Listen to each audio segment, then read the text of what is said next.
Okay, तो engine electronics में कुछ फॉल्ट दिखा रहे हैं हमें। ओके किया, रीड डीटीसी। यहाँ पे हमको आ रहा है turbo chargers boost sensor circuit high input mass और volume a flow circuit range performance. तो ऐसे जो फॉल्ट कोड है दोस्तों, वो आप लोगों को भी आते होंगे काम करते वक्त, जैसे कि हाई इनपुट क्या है, शॉर्ट टू ग्राउंड क्या होता है, शॉर्ट टू पॉजिटिव क्या होता है, ओपन सर्किट क्या होता है, यहाँ पे रेंज परफॉर्मेंस दिखा रहा है, इसका क्या मतलब है, ए सर्किट क्यों लिख कर आ रहा है। ऐसे बहुत सारे डाउट्स जो है वो आपके मन में भी बनते होंगे।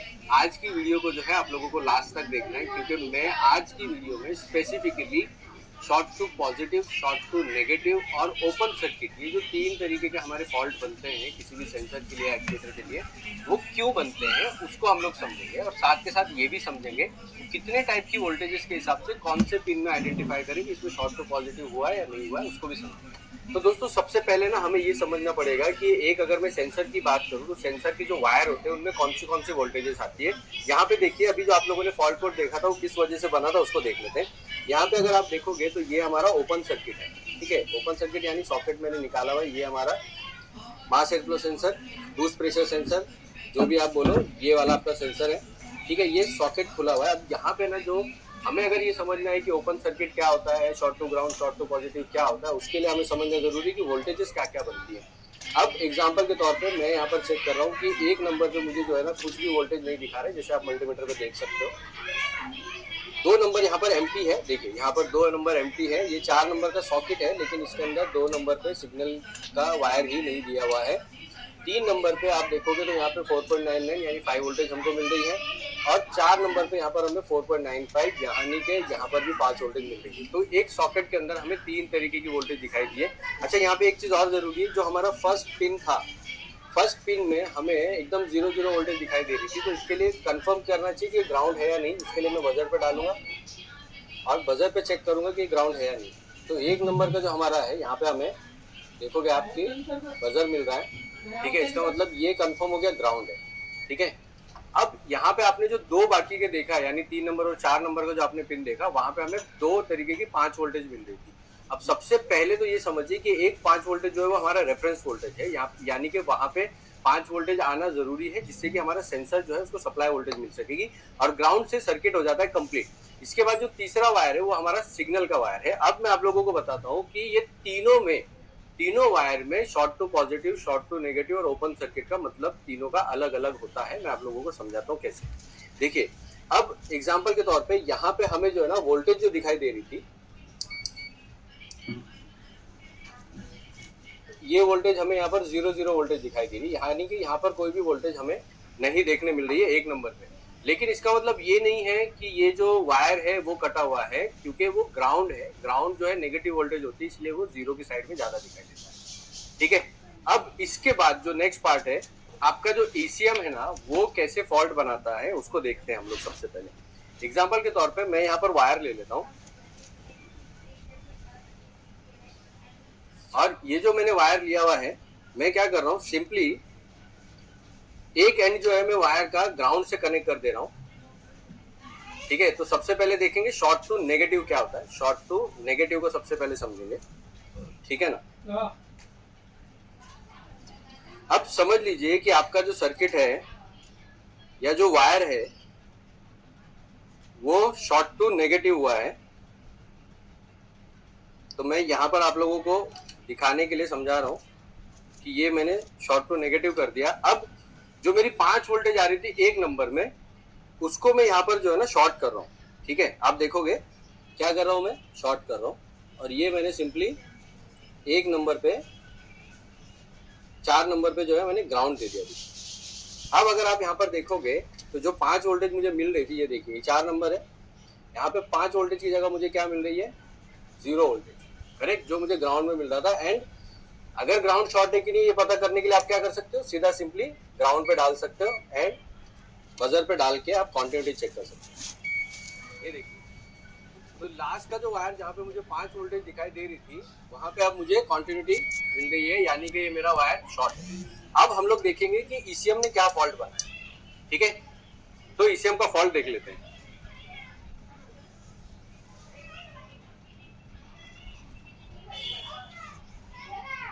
देखिए, जैसे कि जब आप लोगों ने देखा था कि हमने जब पहले सिर्फ सॉकेट खोला हुआ था उस टाइम पे हमें फॉल्ट बनना था जो था हाई इनपुट और ए रेंज सर्किट परफॉर्मेंस, लेकिन यहाँ पे आप देखोगे कि अभी लो इनपुट का भी आ गया है।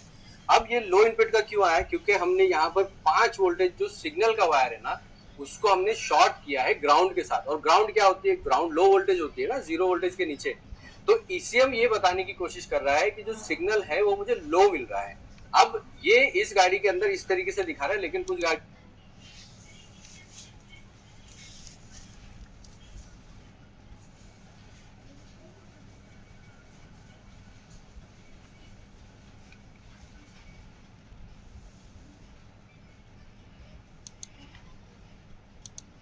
शॉर्ट टू ग्राउंड इस तरीके से दिखा देता है, लो इनपुट दिखाता है। ये बहुत सारे तरीके से इस्तेमाल होता है, लेकिन कहने का मतलब ये यहाँ पे पॉजिटिव 5 वोल्टेज थी, लेकिन 5 वोल्टेज की जगह पे यहाँ पे हमें जो फॉल्ट बना है वो बना लो इनपुट वाला। ओके, तो लो इनपुट का मतलब है शॉर्ट टू ग्राउंड।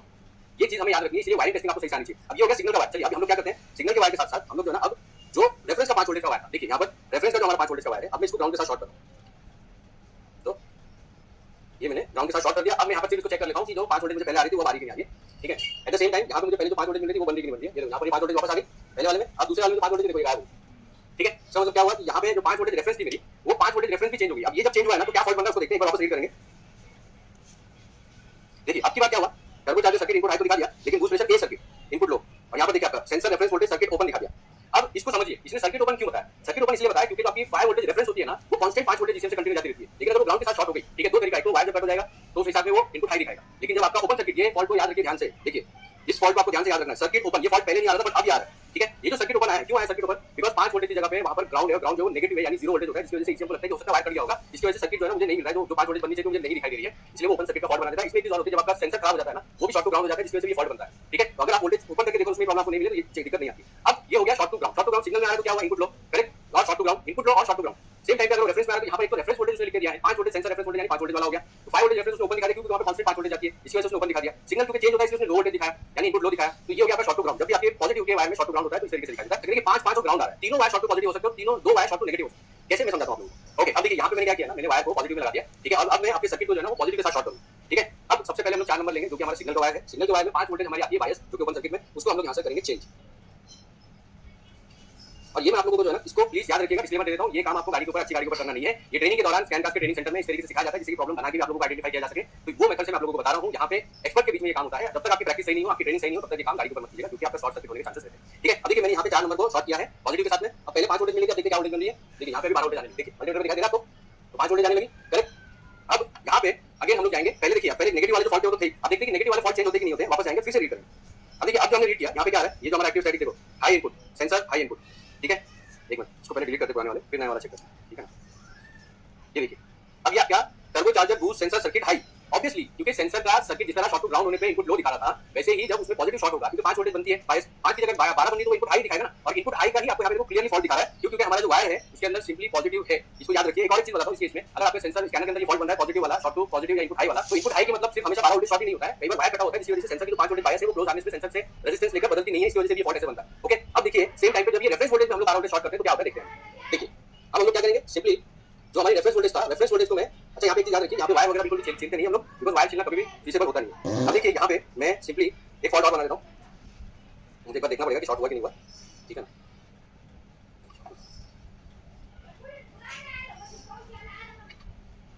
ओके, तो ये देखिए यहाँ पे मैंने 5 वोल्टेज जो है, जो 5 वोल्टेज रेफरेंस थी हमारी, इसको मैंने चेंज कर दिया और जैसे ही वो 5 वोल्टेज टकरा दिया ना, ये देखो जल गया हुआ है। ठीक है, तो ये होता है जब कांस्टेंट वोल्टेज के साथ में जब आप शॉर्ट करते हो ना तो ये प्रॉब्लम आती है। और ये जो वायर जलने वाली प्रॉब्लम है सिग्नल वायर में नहीं आती, बिकॉज़ सिग्नल वायर में सिर्फ बायस वोल्टेज होती है। ठीक है, वो चेंज हो जाती है, लेकिन ये चेंज नहीं होती क्योंकि ये कांस्टेंट एक साइड से आ रही होती है। एंड इसी वजह से यहाँ पे आप देखोगे कि वायर जो है हमारा शॉर्ट हो गया और शॉर्ट होकर जलने लगा, क्यों? क्योंकि ये वोल्टेज इतना देर तक नहीं हैंडल कर सकता। ठीक है, अब अगर हम लोग इसको देखें यहाँ पर, तो ये निकालने के बाद में हमें देखने को क्या मिलेगा, शॉर्ट तो पॉजिटिव हुआ है। अब हमें देखने की ये यहाँ पे देखिए 5 वोल्टेज थी, अब ये 1.9 वोल्टेज हो गई। ओके, तो इस तरीके से आपका अगर रेफरेंस वोल्टेज में शॉर्टिंग होती है पॉजिटिव के साथ तो ये प्रॉब्लम आप लोगों को देखने के लिए मिलती है। ठीक है, अब ठीक है, ये जो प्रॉब्लम है वो तो हम लोग सॉल्व करते हैं, हमें पता है क्या हुआ इसमें। ठीक है, लेकिन इसलिए मैंने आप लोगों को थोड़ी देर पहले बोला था कि अगर आपको ट्रेनिंग प्रॉपर नहीं है ना तो ये काम आप लोग मत कीजिए। ठीक है, एट द सेम टाइम अगर मैं यही चीज, अब देखिए मैंने सेंसर हटाया हुआ इसलिए मेरे सेंसर का कोई इशू नहीं है, लेकिन वायर अब यहाँ पे जो ग्राउंड आ रहा है मेरा, अब इस ग्राउंड को भी अगर मैं पॉजिटिव के साथ शॉर्ट करता हूँ ना, सेम प्रॉब्लम होगी। क्यों? क्योंकि वो डायरेक्ट बैटरी से मैं शॉर्ट कर रहा हूँ, हाई वोल्टेज लोड बोलते हैं टेंपरेचर हाई। ठीक है, यही चीज होती है जो आप लोगों को समझना होता है कि इनपुट हाई क्या है, इनपुट लो क्या है, शॉर्ट टू पॉजिटिव क्या है, शॉर्ट टू नेगेटिव क्या है, इस तरीके से हम लोगों को पता लगा। अब देखिए यहाँ पे जैसे कि आपने देखा शॉर्टिंग हुई है, आप लोगों के सामने मैंने दिखाया, रीड फॉरवर्ड करेंगे। यहाँ पे देखिए आपका turbo charger boost circuit high input circuit open voltage correlation. देखिए ये जो वोल्टेज कॉरिलेशन वाला फॉल्ट बना वो क्यों बना, उसका रीजन समझाता हूं मैं आपको। क्योंकि आपका जो 5 वोल्टेज रेफरेंस है वो सिर्फ 2 वोल्टेज रह गया। अब ये जो 2 वोल्टेज आ रही है बेसिकली हुआ क्या है कि ईसीएम के पास में ना वो एक कॉन्स्टेंटली फॉल्ट बन गया है। ठीक है, उसको हमें कैसे सॉल्व करना है हमें आता है, उसमें थोड़ा सा टाइम जाता है, वो प्रॉब्लम सॉल्व करेंगे और आने वाली नेक्स्ट वीडियो में मैं आप लोगों को दिखा दूंगा। अब एक चीज यहाँ पे समझिए, ये जो आपको समझ में आया कि कैसे फॉल्ट बन रहे हैं, कैसे फॉल्ट चेंज हो रहे हैं, यहाँ पे ना एक चीज आपको ध्यान रखनी है, वो ये कि जब भी शॉर्ट सर्किट होता है, पॉजिटिव का अगर नेगेटिव के साथ शॉर्ट होगा, यानी कि वो लोड के वायर है, तब शॉर्ट सर्किट कंफर्म होती है। लेकिन जब सेंसर का सिग्नल वायर होता है, रेफरेंस वोल्टेज होती है, वहां पे इस बात पर डिपेंड करता है कि शॉर्ट पॉजिटिव है, शॉर्ट नेगेटिव है। अब यहाँ पे देखिए, ये जो है ना ओपन सर्किट में मैंने शॉर्ट किया है, जिसकी वजह से हमारा सेंसर जो है वो बचा हुआ है। लेकिन मैक्सिमम टाइम जब शॉर्टिंग होती है, तो सिग्नल के वायर को छोड़ के अगर पॉजिटिव यानी कि रेफरेंस वोल्टेज के साथ शॉर्ट हो रहा है या फिर आपके ग्राउंड के साथ में शॉर्ट हो रहा है, तो फॉल्ट आपका परमानेंट में बन जाएगा, प्रॉब्लम सॉल्व आपकी होगी नहीं। इस चीज को हमें ध्यान में रखना है। आई होप आज इस क्लास के जरिए आप लोगों को समझ में आएगा कि स्कैनर के अंदर जो फॉल्ट बनता है, short to positive, short to negative कैसे बनता है, क्या प्रॉब्लम्स खड़ी होती है। और इस क्लास को हमने बाकी की क्लासेस में कवर किया, लेकिन प्रैक्टिकल की क्लास इसमें मैं चाहता था आप लोगों को ये दिखाऊं कि शॉर्ट टू नेगेटिव और शॉर्ट टू पॉजिटिव कैसे काम करता है। ठीक है, तो आप लोगों को क्या करना है, जब भी इस तरीके के फॉल्ट बने, हमेशा याद रखें कि ओपन हार्नेस में पहले वोल्टेज चेक करें, फिर उसके बाद बैक करके चेक करें, क्योंकि कई बार होता है शॉर्टिंग परमानेंट होती है, कई बार शॉर्टिंग जो है ना वो टेम्परेरी होती है। अगर वो टेम्परेरी है तो उस केस में आप लोगों को प्रॉब्लम जो है वो इंटरमीडिएटली मिलेगी और आपको ढूंढना पड़ेगा। अगर परमानेंट में है तो तुरंत प्रॉब्लम पकड़ में आ जाएगी। आई होप ये प्रैक्टिकल क्लास के जरिए आप लोग समझ गए होंगे कि ये 3-4 तरीके के जो फॉल्ट है उनको कैसे डायग्नोस करना है। ठीक है, तो आप लोग क्लास लेते रहिए, प्रैक्टिस करते रहिए। Thank you so much.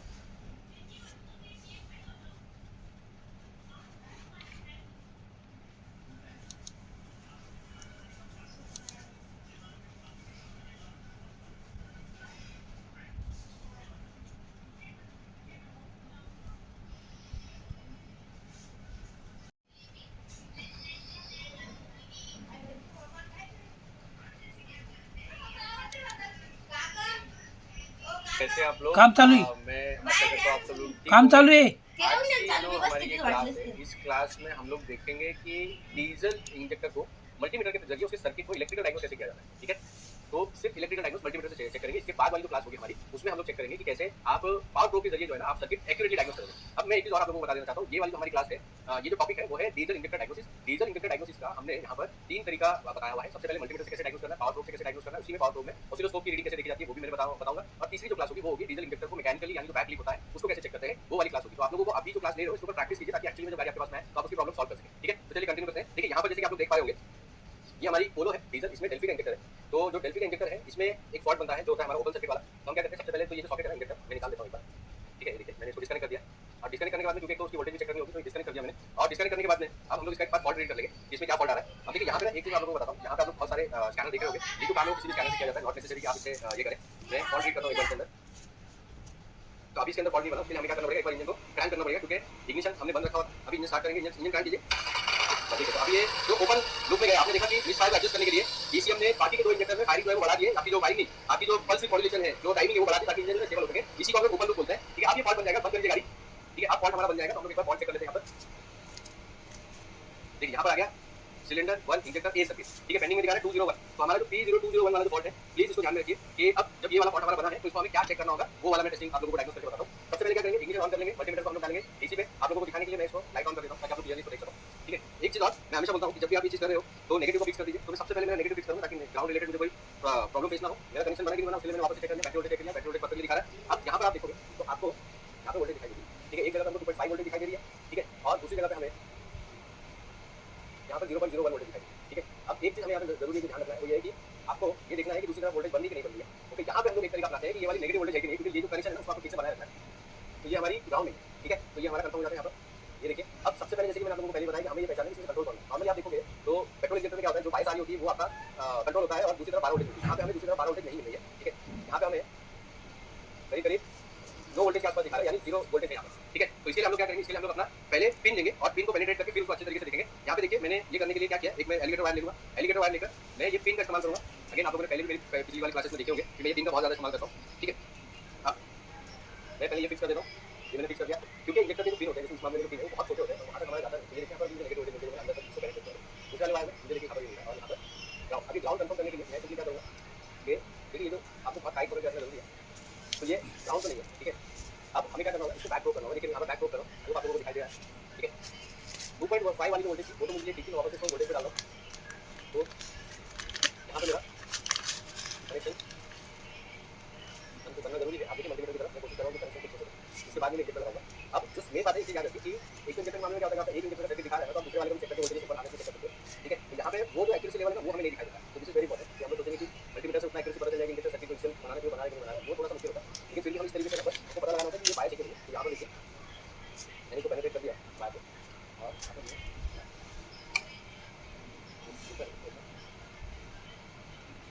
इसको मैंने यहाँ पर इंजेक्टर को मैंने फिक्स कर दिया। अब मुझे देखना है कि यहाँ पे मुझे कुछ भी वोल्टेज नहीं मिलेगी, यहाँ पे कुछ बढ़ना नहीं है। यहाँ पर 2.5 आ गया, यानी दोनों साइड पे मेरा ये देखिए 2.5 दूसरे वाले पे भी मेरा आ गया है। ओके, अब ये याद रखिए, अगर आपका इंजेक्टर का सर्किट ओके होगा तो ही ये आपका 2.5 में कन्वर्ट होगा, वरना 2.5 में कन्वर्ट होगा नहीं। थोड़ा सा मुझे यहाँ पे टाइप करना पड़ रहा है, इससे बात नहीं मिलता, जैसे मैं यूज करता हूँ इस तरह किया जाता है, ये चीज याद रखिए, डिपेंडेंट नहीं हो सकता। यहाँ पर लिखिए, ओके, यहाँ पे भी 2.5 ये पिन नंबर 1 में आ रहा है, पिन नंबर 2 में पहले से 2.5 आ रहा था, ठीक है। अगर आपका इंडिकेटर सर्किट काम नहीं कर रहा होगा,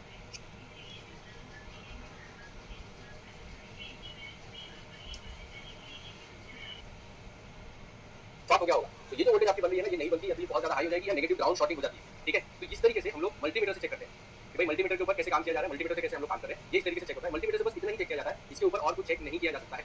उसके बाद में मल्टीमीटर से आपके क्या फायदा हुआ, पहले से एक वायर में बायस आ रही थी जो कि हमारी ईसीएम से आती है, दूसरे वायर में कुछ भी वोल्टेज नहीं थी। जैसे सर्किट हम लोग क्लोज करते हैं तो दोनों वायर में हमारे 2.5 मिलना शुरू हो गया, यानी मेरा जो सर्किट होना चाहिए था ईसीएम से लेके वो मेरा मल्टीमीटर से चेक हो गया। अब इसके बाद में मेरा ईसीएम जो पीडब्ल्यूएम देना चाहिए, पल्स विड्थ मॉड्यूलेशन स्विचिंग करना चाहिए, ठीक है, कंट्रोलिंग करना चाहिए, वो कर रहा है कि नहीं कर रहा, उसके लिए हमें यूज करना पड़ता है पावर प्रोब। तो वो हम लोग अभी नेक्स्ट क्लास में देखेंगे कि पावर प्रोब के जरिए आप लोगों को कैसे एक्यूरेटली आइडेंटिफाई करना है कि मेरा जो सर्किट है वो ईसीएम जो है वो इंजेक्टर में पल्सेस दे रहा है या नहीं, ठीक है। चलिए नेक्स्ट क्लास में मिलते हैं।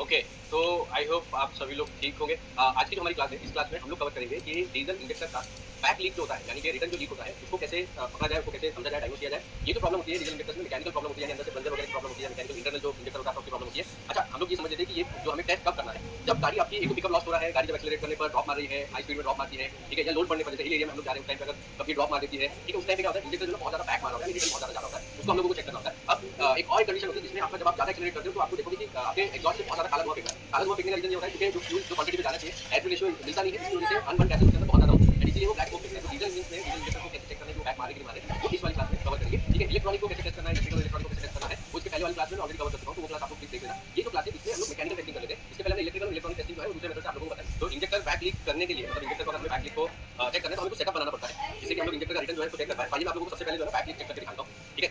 यहाँ पे आप देखोगे हमने क्या किया, एक बड़ा वाला जो है सीरीज लिया हुआ है, इसका खाली दिया हुआ है, तो आप देखोगे कि हमने इसका जो ये प्लंजर है इसको हमने निकाला हुआ है, इसकी हमें जरूरत नहीं है, ये हमने निकाला हुआ है। और नीचे जो रिटर्न पाइप है, यहाँ अगर आप देखोगे तो ये रिटर्न पाइप में हमने एक सिमिलर पाइप जो है, जो फ्यूल पंप का पाइप आता है लाइन का, वो वाला पाइप हम लोगों ने यूज किया हुआ है। और इसको हमने यहाँ पर तो यहाँ पे देखिए, यहाँ पे नोजल को आगे कनेक्ट किया हुआ है, जिससे कि और एक हम लोगों ने सिंपल से प्लास्टिक का ये बनाकर, लेकिन आप देखोगे तो इसका रेडीमेड सेटअप भी मिलता है, आप लोग इंटरनेट पे देख सकते हो, वहाँ पे मिलता है, वहाँ पे देख सकते हो। सबसे पहले ध्यान देने वाली बात ये है कि हमने रिटर्न पाइप में इसको लगाया है, यहाँ पे हमने सीरीज की ताकि हमें पता चले कितना यहाँ पर बैक लीक हो रहा है। अभी गाड़ी में है नहीं, हम लोग देखेंगे चार इंजेक्टर का बना हुआ है। एक चीज याद रखिए, अगर आप लोग ये टेस्टिंग कर रहे हो तो इसमें बहुत इंपॉर्टेंट पार्ट होता है, और वो इंपॉर्टेंट पार्ट क्या है, बैक लीक या फिर बैक रिटर्न मारा है कि नहीं मारा है, ये चेक करने के लिए हमारे लिए बहुत ज्यादा जरूरी है कि आपके कोई भी इलेक्ट्रॉनिक्स या इलेक्ट्रिकल फॉल्ट गाड़ी के अंदर नहीं होनी चाहिए। ये आपको तभी चेक करना है जब इंजेक्टर का सर्किट रिलेटेड, यानी इलेक्ट्रॉनिक सर्किट रिलेटेड या सर्किट रिलेटेड कोई फॉल्ट नहीं। ये बनाने के बाद इंजन आपका चालू होने से अगर आपका इंजन बंद है तो ये करके कोई फायदा आपको होने वाला नहीं है, क्योंकि क्रैंकिंग के समय में आप जितना भी सोचोगे कि बैक लीक हो रहा है तो नहीं पता चलेगा। गाड़ी चालू होना जरूरी है, ये सिर्फ तभी काम में आता है जब आपका इंजन चालू हो रहा है, लेकिन इसके अंदर आपकी जो प्रॉब्लम है वो दूसरी वाली प्रॉब्लम, यानी कि ब्लैक स्मोक या फिर ये आ रहा है, ठीक है। तो आई होप आप लोगों को सेटअप समझ में आ गया होगा। ये देखिए हमने यहाँ पर अगेन वापस से रिप्लाई मतलब रिपीट कर रहा हूँ मैं, ये आपका वायर अपना पाइप है, इसको हमने इसको रिटर्न में लगाया यहाँ पर। ये जो रिटर्न आप देखोगे यहाँ पे हमने लगाया हुआ है, हमने एक सीरीज लिया है बड़ा वाला, ताकि इसके अंदर फ्यूल में पाइप को हमने यहाँ पर कनेक्ट किया हुआ है सीरीज के साथ में। आप जैसे आप देख सकते हो चार बनाए हैं, क्योंकि चार सिलेंडर, जितने सिलेंडर है उतने सिलेंडर के हिसाब से आप इसको बना सकते हो। एंड देन आप हम लोग इंजन स्टार्ट करेंगे, तो इंजन स्टार्ट कीजिए, यहाँ पे भी हमें फोकस करना है, इंजन स्टार्ट हो जाएगा, ठीक है।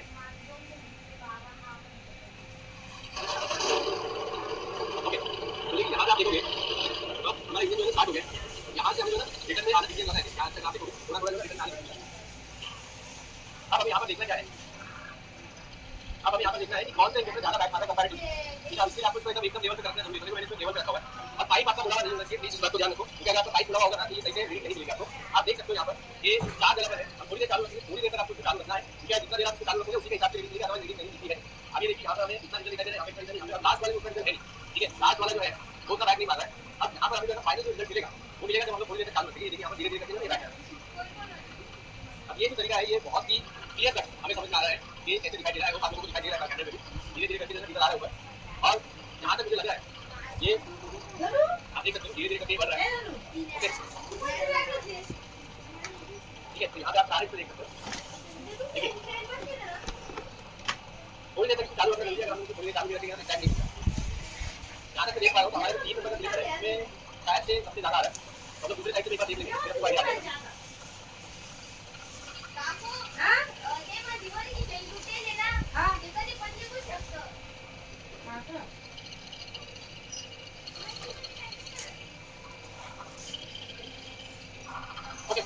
ज्यादा डिफरेंस दिखाई दे रहा है क्योंकि ये इस वाले सिलेंडर में दिखाई दे रहा है। इस वाले सिलेंडर में आपको क्लियर दिखाई देगा कि इसमें बहुत ज्यादा कंपैरेटिवली ये है कि यहाँ पर जो है वो हमारा एमएल दिखाई दे रहा है, जो कि करीब करीब 10 के पास है। ये भी हमारा जो 10 के पास है, ये हमारा 12 एमएल तक जा रहा है पहुंच। ये तो सबसे हाई है इसमें, लेकिन इसमें ज्यादा डिफरेंस नहीं है। इसको बंद कर दो बस।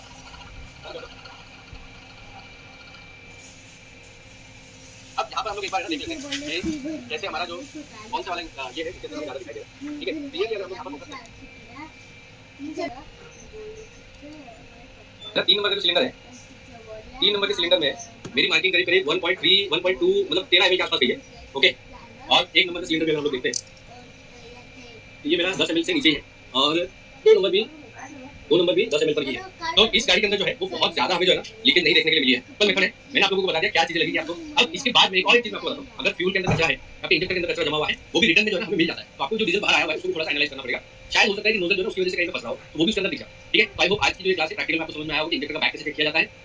आप लोग के पास भी अगर गाड़ियां आए तो उसको बड़ी तरीका अपना के देखिए। नॉर्मली लोग क्या करते हैं, जो एक्वागार्ड का पाइप होता है ट्रांसपेरेंट, उसको लेकर ये टेस्टिंग करते हैं, लेकिन मुझे जो है ना ये वाला तरीका ज्यादा बेटर लगता है, बिकॉज़ इसमें क्या होता है कि सीरीज में एमएल के साइज में हमको पता चल जाता है कि इसमें कितना डिफरेंस है। यहाँ पे बहुत ज्यादा नहीं है, 3 नंबर में करीब करीब 1 या 2 एमएल का डिफरेंस आ रहा है, जो इतना बड़ा नहीं है कि इंजन को कहीं पे काम करेगा, उसमें गाड़ी में प्रॉब्लम भी नहीं है। लेकिन जहाँ पे प्रॉब्लम होती है वहाँ पे क्लियरली दिखाई दे जाता है, बहुत ही क्लियर सेंस। ठीक है, तो प्रैक्टिस करना याद रखना। मैं आप लोगों से नेक्स्ट क्लास में मिलता हूँ।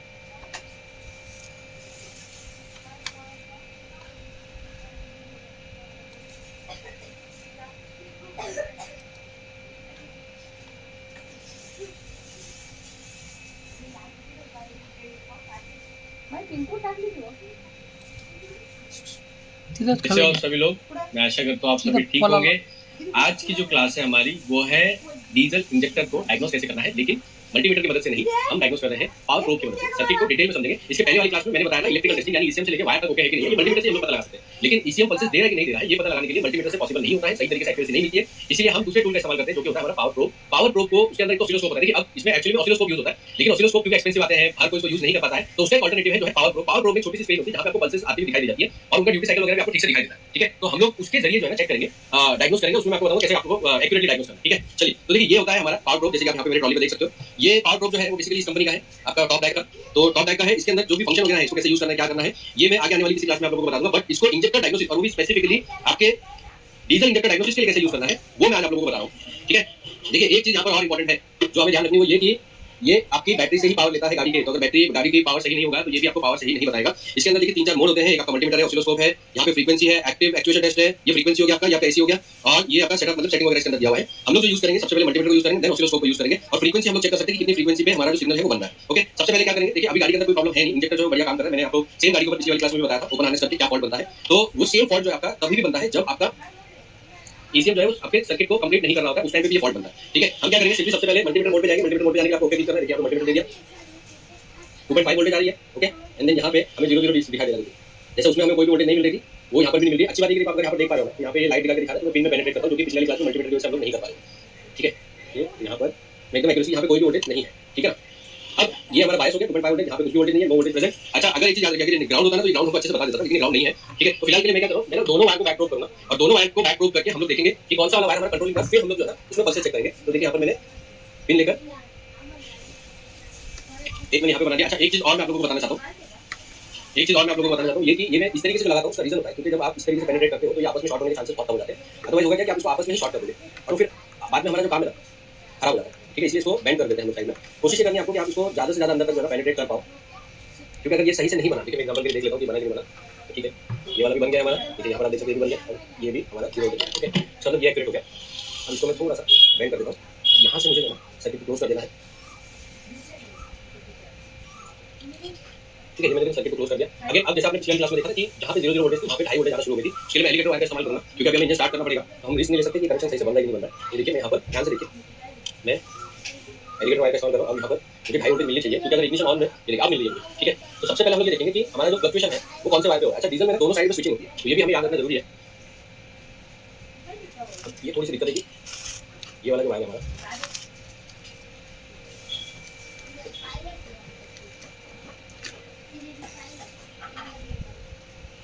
ओके, तो यहाँ पे 2.5 वोल्टेज आ गई है। देखिए अब मैं क्या कर रहा हूँ, इंजन स्टार्ट करेंगे, इंजन स्टार्ट कर दीजिए।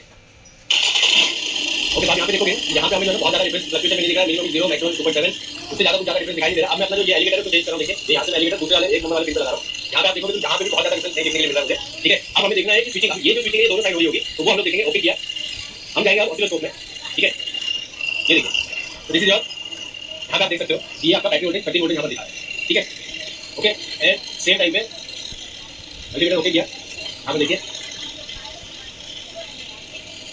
ठीक है। 2.5 अभी ओके करता हूँ, उसी वोल्टेज, ओके। अब हम इसको ऑसिलोस्कोप पे ले जाएंगे, यहाँ पर हमको देखना पल्सेस आ रही है, ठीक है। ये देखिए, अभी आपको पल्स आते हुए दिख रही है, तो यहाँ पर मेरी स्विचिंग हो रही है। इसका मैं फ्रेम थोड़ा छोटा कर सकता हूँ, आई होप आप लोगों को फ्रेम दिखाई दे रहा है।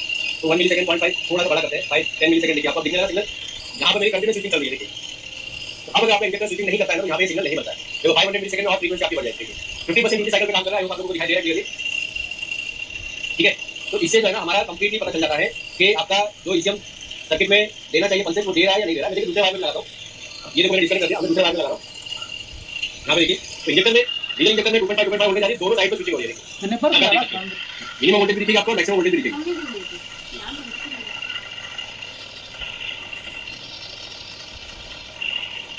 ठीक है। तो इस तरीके से हमें पता चल जाता है कि हमारा जो इंजेक्टर है वो पल्सेस दे रहा है, ईसीएम जो है वो पल्सेस ईसीएम को दे रहा है या नहीं दे रहा है। इससे हमें बहुत डिटेल में ये चीज पता चलता है, ओके। बंद कर दीजिए।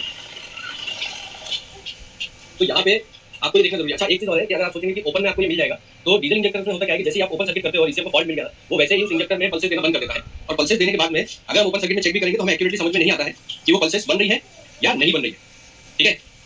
एंड इसीलिए आप लोगों को क्लोज हार्नेस करके चेक करना है। अगर क्लोज हार्नेस आप करोगे तो कहीं ना कहीं से सर्किट जो है, अगर या तो इंजेक्टर का सर्किट आपको डिस्टर्ब कर रहा होगा, करेक्ट, या फिर ईसीएम जो है वो दोनों से एक बार में पल्स देने की कोशिश करेगा, और उससे हमें एक्यूरेटली पता चल जाता है कि हमारे इंजेक्टर को ईसीएम से पल्सेस आनी चाहिए, वो आ रही है नहीं आ रही है। रही बात ये कि ड्यूटी साइकिल है, जो फ्रीक्वेंसी है, ये आप आइडल में बाकी के इंजेक्टर से भी चेक कर सकते हो कंपेयर करके। तो बाकी के इंजेक्टर में भी टेस्टिंग कर लीजिए और जिसमें प्रॉब्लम आ रही है उसमें भी चेक कर लीजिए, आपको एक्यूरेटली पता चल जाएगा कि आपका ईसीएम जो है वो इंजेक्टर के मामले में आपको पल्सेस सही से दे रहा है या नहीं दे रहा है, जितना देना चाहिए उतना दे रहा है कि नहीं दे रहा है। एक चीज और समझिए, डीजल इंजेक्टर जो है वो ज्यादातर टाइम स्कैनर के जरिए चेक नहीं होते, डायग्नोस नहीं होते हैं, क्योंकि फ्यूल इंजेक्शन क्वांटिटी ही पता चलती है। उसमें भी कई बार जो है ना आपका जो कंट्रोल यूनिट है वो ओपन लूप पे चल रहा है या क्लोज लूप पे चल रहा है, उसकी वजह से कंफ्यूजन बना रहता है। इसीलिए ये जो तरीका है आपको अपनाना है। अगर आपके इसमें पावर प्रूफ नहीं है तो मैं आप लोगों को सजेस्ट करूंगा कि प्लीज पावर प्रूफ ले लीजिए। अगर आपका रेगुलर काम है, आप रेगुलर इलेक्ट्रिकल इलेक्ट्रॉनिक पे काम कर रहे हो, ये टूल बहुत बढ़िया काम करता है, बहुत काम में आता है, ठीक है। तो इस क्लास में इतना ही। नेक्स्ट क्लास में हम लोग सीखेंगे कि जो डीजल इंजेक्टर है उसको बैक लीक कैसे चेक किया जाता है। तो आप लोगों को क्या करना है, ये जो आपने देखा इसको आपको टेस्टिंग में लगाना है। टेस्टिंग करने के लिए अगर आपके पास पावर प्रूफ नहीं है तो आप एक बल्ब का इस्तेमाल कर सकते हो बैक प्रूफिंग में। एलईडी बल्ब का इस्तेमाल कीजिए। एलईडी बल्ब आपका फ्लक्चुएट होना चाहिए, यानी बंद चालू होना चाहिए। अगर वो बंद चालू हो रहा है तो आपका जो ईसीएम है तो पल्सेस भेजना चाहिए परफेक्टली, आपका पल्सेस भेजना, ठीक है। तो थैंक यू सो मच, आप लोग अपना ध्यान रखो। नेक्स्ट क्लास में आप लोगों को मिलता है, थैंक यू।